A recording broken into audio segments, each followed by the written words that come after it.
بسم اللہ الرحمن الرحیم۔ محترم ناظرین، السلام علیکم ورحمۃ اللہ وبرکاتہ۔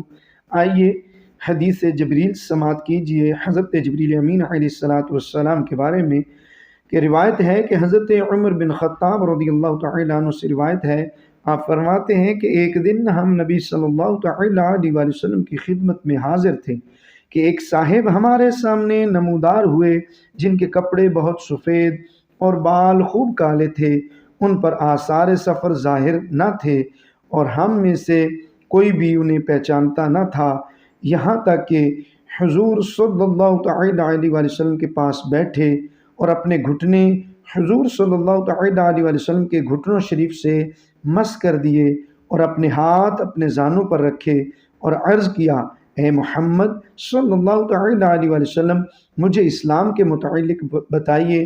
فرمایا کہ اسلام یہ ہے کہ تم گواہی دو کہ اللہ کے سوا کوئی معبود نہیں اور محمد صلی اللہ علیہ وآلہ وسلم اللہ کے رسول ہیں، اور نماز قائم کرو، زکوٰۃ دو، رمضان کے روزے رکھو، کعبہ شریف کا حج کرو اگر وہاں تک پہنچ سکو۔ عرض کیا، سچ فرمایا۔ ہم کو ان پر تعجب ہوا کہ حضور صلی اللہ علیہ وآلہ وسلم سے پوچھتے بھی ہیں اور تصدیق بھی کرتے ہیں۔ عرض کیا کہ مجھے ایمان کے متعلق بتائیے۔ فرمایا، اللہ اور اس کے فرشتوں، کتابوں اور اس کے رسولوں اور آخری دن کو مانو اور اچھی بری تقدیر کو مانو۔ عرض کیا، آپ سچے ہیں؟ عرض کیا، مجھے احسان کے متعلق بتائیے۔ فرمایا، اللہ کی عبادت ایسے کرو کہ گویا اسے دیکھ رہے ہو، اگر یہ نہ ہو سکے تو خیال کرو کہ وہ تمہیں دیکھ رہا ہے۔